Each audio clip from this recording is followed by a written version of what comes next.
ഇനി കന്റർബറി arch bishop ആയി Sara മുലാലി നിയമിതയായി. Anglican സഭയുടെ ചർച്ച് ഓഫ് ഇംഗ്ലണ്ട് മേധാവിയാകുന്ന ആദ്യ വനിതയാണ്.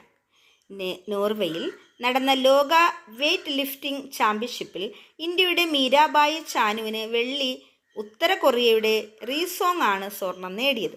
അപ്പോൾ നോർവേയിൽ നടന്ന ലോക വെയ്റ്റ് ലിഫ്റ്റിംഗ് ചാമ്പ്യൻഷിപ്പിൽ ഇന്ത്യയുടെ മീരാബായി ചാനുവിന് വെള്ളി കിട്ടി. ഉത്തര കൊറിയയുടെ റീസോങ് ആണ് സ്വർണം നേടിയത് നോർവേയിൽ നടന്ന ലോക വെയ്റ്റ് ലിഫ്റ്റിംഗ് ചാമ്പ്യൻഷിപ്പിൽ കേട്ടോ. അപ്പം നമ്മുടെ ഇന്ത്യക്കാരിയായ മീരാബായി ചാനുവിനും അത് വെള്ളിയാണ് കിട്ടിയത്. എന്നാൽ കൊറിയക്കാരിയായ റീസോങ്ങിന് സ്വർണവും കിട്ടി. ജപ്പാന്റെ ആദ്യ വനിതാ മന്ത്രിയായി സനൈ തകൈച്ചി തിരഞ്ഞെടുക്കപ്പെട്ടു. ജപ്പാന്റെ ആദ്യ വനിതാ പ്രധാനമന്ത്രിയായി സനൈ തകൈച്ചി തിരഞ്ഞെടുക്കപ്പെട്ടു. ഇന്ത്യൻ ഏകദിന ക്രിക്കറ്റ് ടീം ക്യാപ്റ്റനായി ശുഭ്മാൻ ഗിൽ നിയമിതനായി. ഇപ്പോൾ ഇന്ത്യയുടെ ഏകദിന ക്രിക്കറ്റ് ടീം ക്യാപ്റ്റൻ ആരാണ്? ശുഭ്മാൻ ഗിൽ നിയമിതനായത്. വയലാർ അവാർഡ് ഇ സന്തോഷ് കുമാറിന് തപോമയിയുടെ അച്ഛൻ എന്ന നോവലിനാണ് പുരസ്കാരം. അപ്പം ആർക്കാണ് ഈ വർഷത്തെ Vayalar award?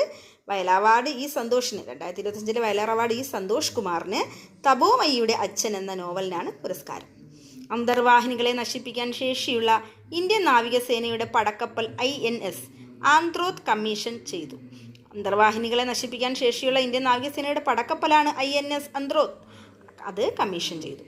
Formula 1 Singapore grand പ്രിയിൽ മെഴ്സിഡീസ് ഡ്രൈവർ ജോർജ് റസൽ ജേതാവായി. ഫോർമുല 1 സിംഗപ്പൂർ ഗ്രാൻഡ് പ്രിയിൽ മെഴ്സിഡീസ് ഡ്രൈവർ ജോർജ് റസൽ ജേതാവായി. ലോക പാര അത്ലറ്റിക്സ് ചാമ്പ്യൻഷിപ്പിൽ ഇന്ത്യക്ക് 10ാം സ്ഥാനം ബ്രസീലിനാണ്.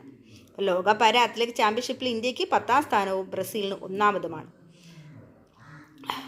Mary Brunkow US, Fred Ramsdell US, Shimon Sakaguchi Japan എന്നിവർക്ക് വൈദ്യശാസ്ത്ര നോബൽ ലഭിച്ചു. അപ്പം വൈദ്യശാസ്ത്ര നോബൽ ഒക്ടോബർ 7 പ്രഖ്യാപിച്ചു.